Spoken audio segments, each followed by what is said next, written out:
les mauvaises herbes, ils enlèvent les cailloux, ils enlèvent tout ce qui peut empêcher que l'agriculture ou la sémence ne puisse prendre de place. Alléluia. Bien-aimés, nous sommes les champs de Dieu. Nous sommes les champs de Dieu. Comme je le disais tout à l'heure, lorsque nous venons, c'est-à-dire, nous avons déjà enlevé les mauvaises herbes. Les mauvaises herbes peuvent être aussi les mauvaises pensées. Les mauvaises herbes peuvent être aussi les découragements. Les mauvaises herbes peuvent être aussi les doutes que tu as. Les mauvaises herbes peuvent être aussi la résignation. Amen. Alléluia. Amen. J'ai dit la résignation. C'est-à-dire, bon, tu as baissé les bras. Tu as dit, voilà, bon, Dieu existe, oui. Je crois au miracle, oui. Mais les miracles, c'est pour les autres, mais ce n'est pas pour moi. J'ai dit que les miracles, c'est pour toi. Alléluia. Amen. Moi, j'ai dit que les miracles, c'est pour moi. Je crois que les miracles, c'est pour moi. Je reçois. Amen. Je crois que les miracles, c'est pour moi. Alléluia. Ah non, les miracles, ce n'est que pour moi, alors. Non, c'est pour moi. Soyez bénis. Les miracles, c'est pour moi. Déclare, les miracles, c'est pour moi. Quelque chose va se passer. Amen, amen, amen, amen.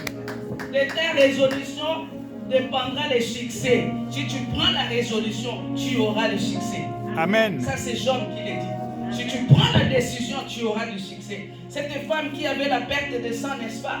Elle a pris la résolution, elle a pris la décision, elle a dit loi ou pas loi, moi aujourd'hui, je vais seulement toucher le bord de ses vêtements. Alléluia. Amen. Elle a pris la résolution, elle a pris la décision, elle était déterminée. Alors si tu viens au Seigneur avec cette détermination, crois-moi que tu ne repartiras pas tel quel. Alors ce soir, comme je disais, j'ai juste ouvert la parenthèse de nous sommes les champs de Dieu. Prépare ta terre, prépare ta terre. La parole de Dieu, c'est une sémence. Bien aimé, lorsque la parole de Dieu tombe sur une bonne terre, cela produit quelque chose. Est-ce que tu crois cela? Lorsque la parole de Dieu tombe sur une bonne terre, cela produit un miracle. Cela produit un miracle. C'est pareil comme les grains qui tombent sur une bonne terre, cela produit quelque chose. Dieu existe. Il n'a pas changé. Il est le même hier, aujourd'hui. Alléluia. Alors le thème de ce soir, c'est la vie chrétienne est une vie de combat. La vie chrétienne est une vie de combat. La vie chrétienne n'est pas du tout une vie de repos. La vie chrétienne n'est pas du tout une vie où tout est rose. Non. Même Jésus-Christ lui-même aussi, lorsqu'il était sur terre, sa vie était un combat. Parce qu'à chaque fois, Jésus, il y avait les pharisiens, il y avait les scribes, il y avait des... C'est-à-dire, on cherchait à le faire tuer même avant la fin de sa mission. Mais parce qu'il est Dieu, parce que lui-même dira, ma vie, personne ne va me l'ôter, mais c'est moi-même qui les donne. Moi-même, j'ai donné. Mais Jésus aussi était vraiment combattu quand il était sur terre. Même les apôtres, ce n'était pas du tout repos. Ils ont tous fini martyrs. Alléluia. Amen. Béni soit le Seigneur parce qu'ils ont fait le grand travail. Nous sommes rentrés dans ce qu'ils ont fait. Parce qu'à l'époque, les apôtres, ce n'était pas du tout facile. Il fallait se cacher. C'était au prix de leur vie. Ils ont prêché Jésus-Christ au prix de leur vie.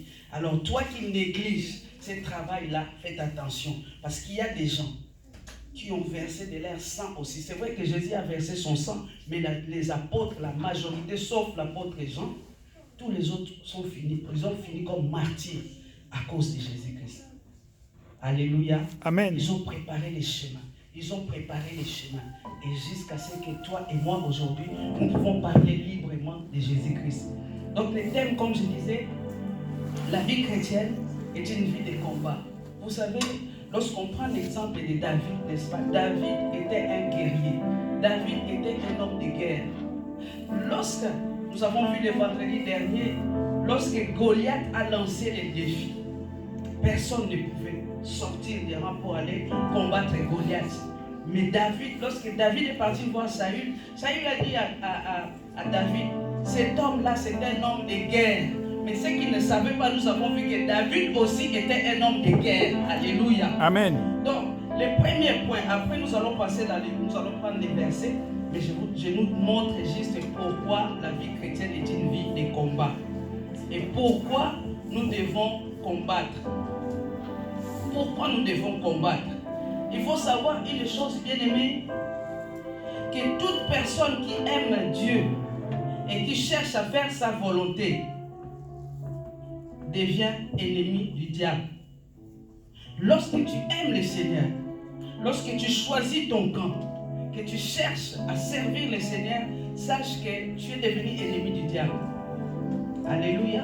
Amen. Lorsque tu prends la décision de t'élever, de servir le Seigneur, d'abandonner certaines choses, c'est là que tu deviens ennemi du diable. Voilà souvent beaucoup de personnes au début de leur conversion, ils ont abandonné. Pourquoi? Parce qu'ils se sont dit, quand j'étais païen, tout ce que je faisais réussissait. Mais maintenant que j'ai donné ma vie à Christ, ça ne va pas. Parce que tu es devenu ennemi du diable et le diable ne te laissera pas tranquille. Même Jésus a dit à ses disciples un jour, personne n'ayant quitté son père ou sa mère ne puisse recevoir avec persécution dans ces siècles-ci des terres, des pères, des mères et la vie éternelle dans les siècles à venir. Alléluia. Lorsque tu deviens enfant de Dieu, que tu prends la décision de servir le Seigneur Ingrid, tu deviens ennemi du diable. C'est-à-dire les choses des fois qui te semblaient faciles, les choses que tu pouvais faire avant, qui pouvaient passer. Dès lors que tu deviens enfant de Dieu, ça ne passera plus. Parce que tu es sur le collimateur du diable. Alléluia. C'est-à-dire il est là pour surveiller, c'est l'accusateur de nos âmes. Souvenez-vous, ces jours-là, les enfants de Dieu sont partis se présenter devant le Seigneur. Mais lui aussi, il s'est frayé un chemin. Il est parti accuser. On l'appelle l'accusateur de notre âme. Deuxième point. Pourquoi il faut combattre? Pourquoi nous combattons en tant qu'enfants de Dieu? Deuxième point, la réponse est pour garder notre position. Nous combattons pour garder notre position parce que le Seigneur nous a donné une place de gloire. Alléluia. Le Seigneur nous a donné une place de gloire. Nous combattons pour garder notre position. Nous combattons pour garder notre position. Le troisième point, pourquoi nous devons combattre? C'est pour garder et protéger notre identité. C'est-à-dire notre identité en tant qu'enfant de Dieu. Tu es enfant de Dieu, je suis enfant de Dieu. Et cette identité-là, il faut la protéger. Il faut protéger ton identité. Vous savez, la Bible nous dit dans l'évangile de Luc, chapitre 10, verset 19. J'aimerais qu'on lise Luc, chapitre 10, verset 19. Nous combattons pour garder et protéger notre identité.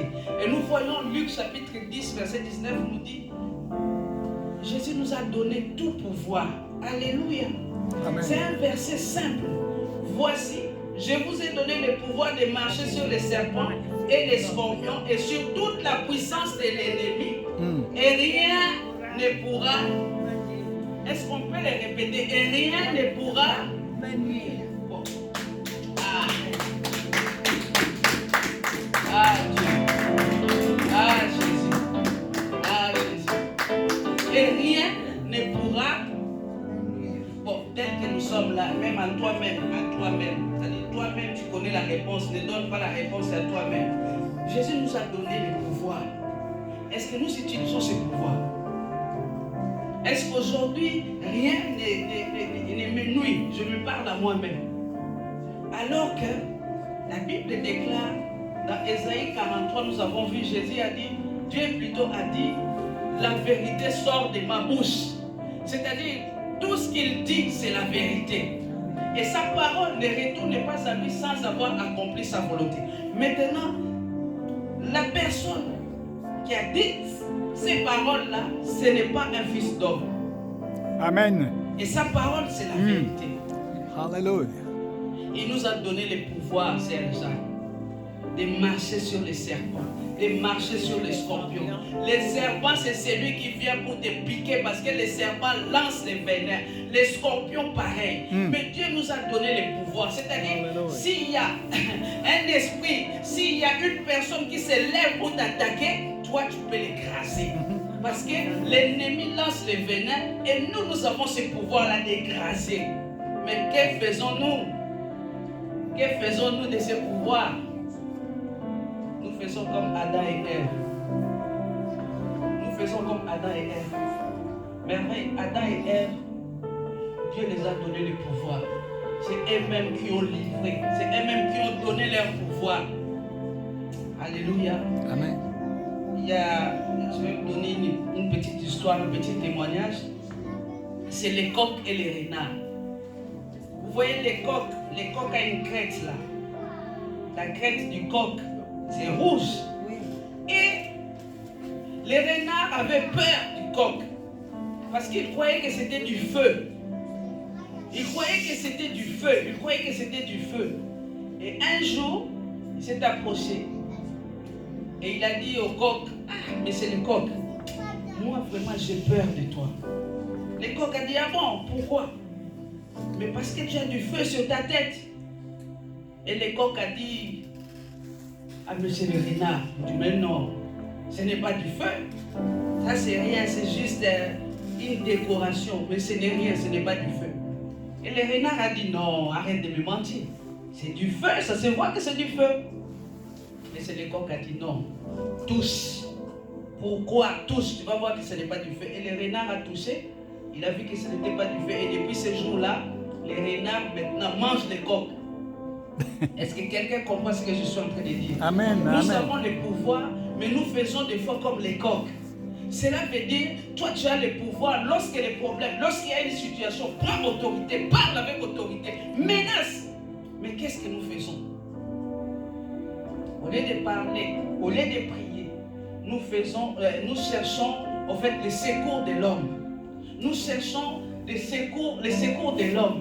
Laisse-moi te dire, hier je parlais avec une bien-aimée qui me disait, oui, j'ai croisé un homme, j'avais souvent des douleurs au bas-ventre, j'avais des maux de ventre, et j'ai croisé un homme, et cet homme m'a dit, mais vous avez souvent des maux de ventre.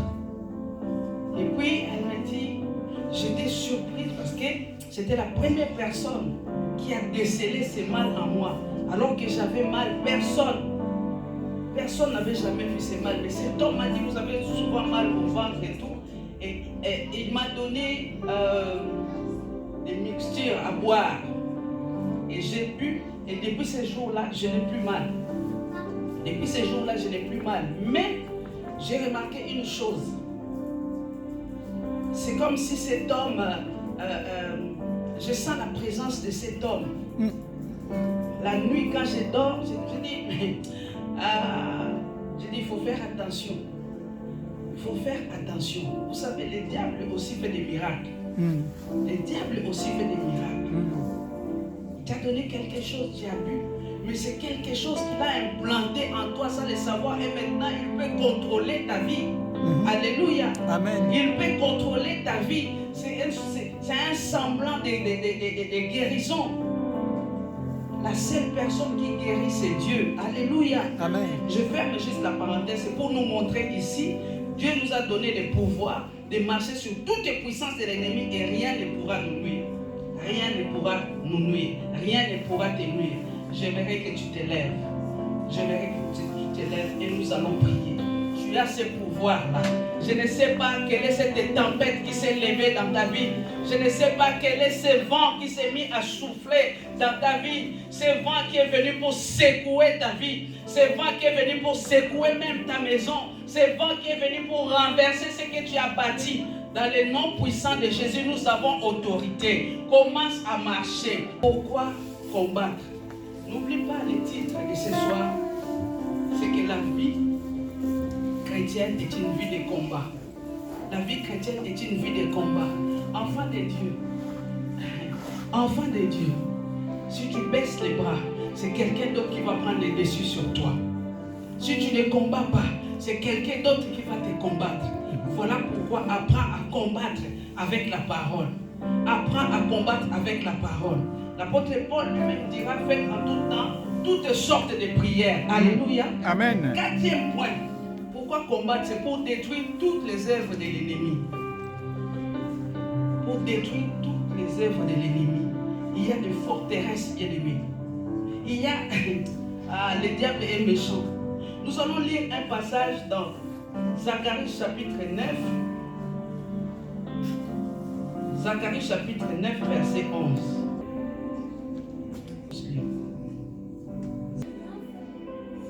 Je vais libérer ceux de vous qui sont au fond d'une prison comme dans une citerne sans eau. Le Seigneur dit, à cause de mon alliance avec vous, confirmée par le sang des sacrifices, je vais libérer ceux de vous qui sont au fond d'une prison comme dans une citerne sans eau.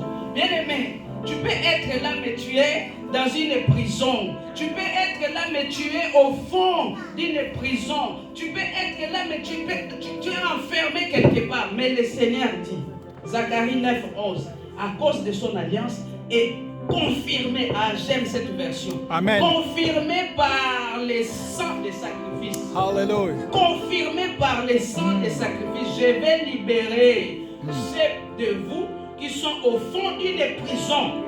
Tu vas te lever. Tu vas te lever et nous allons prier. On partit arracher. Alléluia. Amen, amen. Amen. Amen, amen. Amen. Notre Dieu est le Dieu tout-puissant. Amen. Ces combats-là, ce n'est plus ton combat. C'est les combats de Dieu. Amen. Et Jésus-Christ n'a jamais perdu. Amen. Jésus n'a perdu aucun combat. Amen. David aussi, quand il était sur terre, il n'avait perdu aucun combat. Notre Dieu il n'a jamais perdu. Il n'a perdu aucun combat. Oh, merci Seigneur Jésus. Merci Seigneur. Alléluia. Vraiment, nous devons insister sur ce point-là. Nous devons insister. Le cinquième point. Pourquoi devons-nous combattre? Nous devons combattre parce que nous avons les clés. Amen. Amen. Nous avons les clés. Nous avons les clés. Nous avons les clés, mais nous n'utilisons pas. C'est-à-dire, nous nous promenons, maman Esther, avec un trousseau rempli de clés, mais nous n'utilisons pas. Alléluia. Amen. Nous promenons, enfants de Dieu tel que tu es là, nous avons des clés. Nous nous promenons avec, mais nous n'utilisons pas. Vous savez, lorsque la Bible dit toute arme forgée contre toi sera nulle et sans effet. C'est vrai. C'est vrai. Mais nous, enfants de Dieu, nous n'utilisons pas cette parole. Et comme le diable, on dit qu'il est le singe de Dieu, lui, il a récupéré. Et ses enfants utilisent. Vous savez qu'au pays, chez nous, il y a des personnes, tu peux lui tirer, tu lui tires dessus, la balle va ricocher. Mais ce n'est pas un chrétien. Et un jour, j'ai pensé à ça, j'ai dit, mais normalement c'est toi et moi. On peut tirer sur toi parce que la Bible dit, toute arme forgée contre toi sera nulle et sans effet. C'est-à-dire que ce soit les armes spirituelles, que ce soit les armes physiques, quelqu'un peut tirer sur toi, la balle ricoche parce que tu as cette clé-là. Que le Seigneur nous aide. Amen. J'ai dit cette année 2023, que le Seigneur nous aide. C'est-à-dire nous avons les clés. Nous avons les clés. Et pour cela, nous allons lire dans les livres de Jérémie.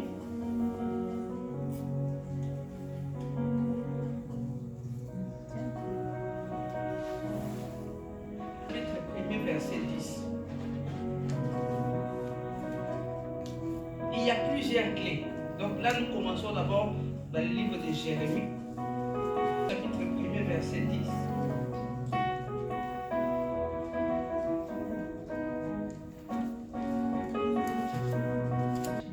Et que nous voyons encore ici les mots ruine. C'est à toi et moi de ruiner. C'est à toi et moi de nuire. Ceux qui cherchent à nous nuire. Première clé, tu vas te lever. C'est-à-dire, ce n'est pas un homme qui t'établit, mais Dieu lui-même dit, je t'ai établi, je t'établis. Regarde, je t'établis. Je t'établis aujourd'hui. Je t'établis. Ce n'est pas un homme qui t'établit, mais c'est Dieu lui-même qui t'établit. C'est-à-dire qu'il te donne encore l'autorité, il te donne le pouvoir parce qu'il t'établit. En quelque sorte, il t'établit pour dominer. Il t'établit pour régner. Alléluia. Tu n'as pas. 1 Roi, 17,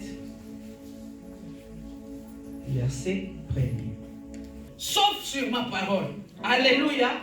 Est-ce qu'il a dit sauf sur la parole de Dieu?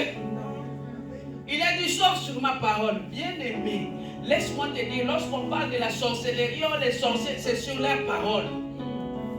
C'est sur leur parole. C'est-à-dire, ils libèrent la parole. Je vais nous dire une chose, que la parole a une vie.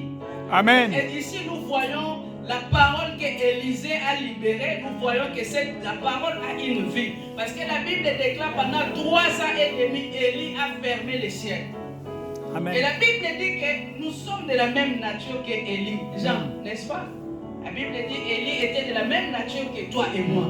Mais ici, la parole de Dieu dit qu'Élie a dit il n'y aura ni pluie, ni même rosée, sauf si moi-même j'ouvre encore la bouche pour appeler que c'est là. C'est-à-dire Élie avait une clé pour fermer et il avait aussi une clé pour ouvrir. Alléluia. Amen. Tu as la clé, bien-aimé, pour déclarer des choses sur ma parole.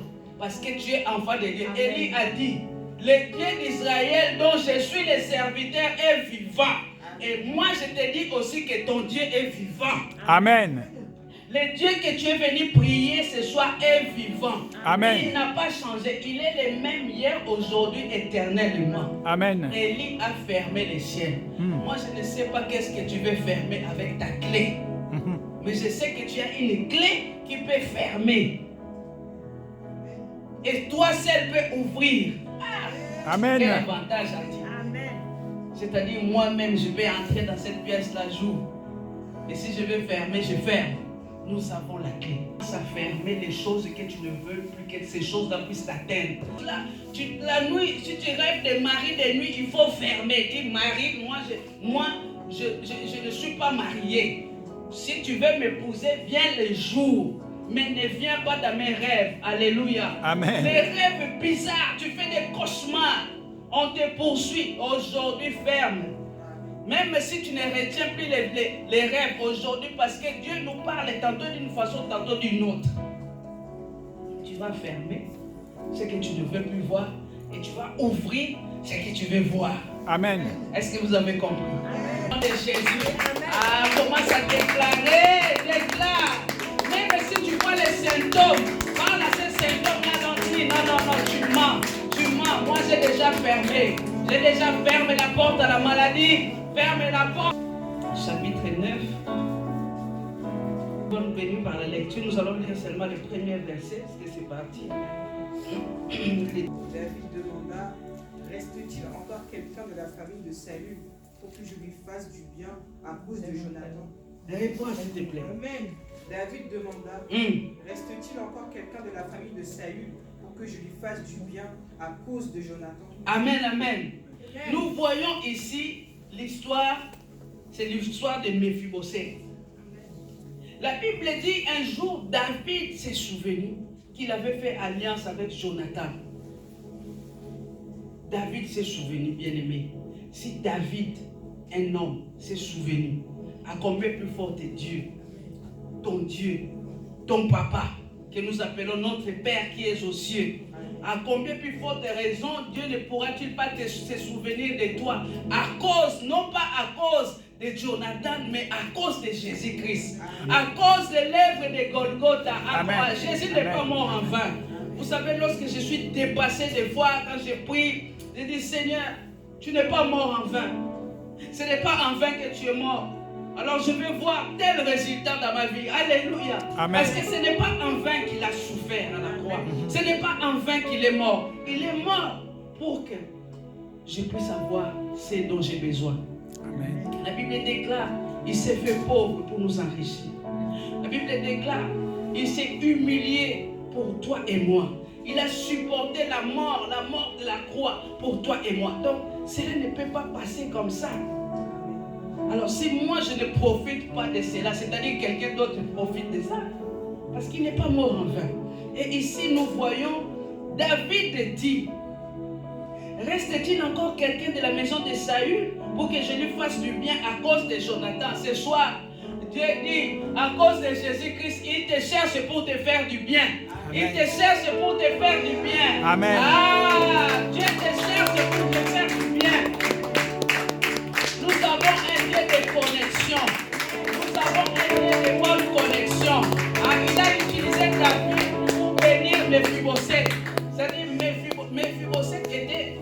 Lodébar, Lodébar signifie sans pâturage. Vous voyez un peu, tu vis dans un endroit où il n'y a pas de pâturage, c'est-à-dire en quelque sorte comme un désert. À Lodébar. Mais David s'est souvenu de lui. Et cette année 2023, avec cette clé-là, demande des connexions. Amen. Que Dieu mette de bonnes personnes sur ton chemin. Alléluia. Amen. Que Dieu mette de bonnes personnes sur ton chemin, sur tous les plans. Que ce soit sur les plans spirituels, les plans physiques, matériels. Que Dieu puisse te mettre au large. C'est possible. Prions pour cette clé-là, de connexion. Que Dieu te donne un bon travail, avec un bon salaire. Que Dieu te donne les meilleurs. Que Dieu te donne les meilleurs. Prions pour les connexions. Au nom puissant de Jésus. Tout le monde, est-ce que vous connaissez?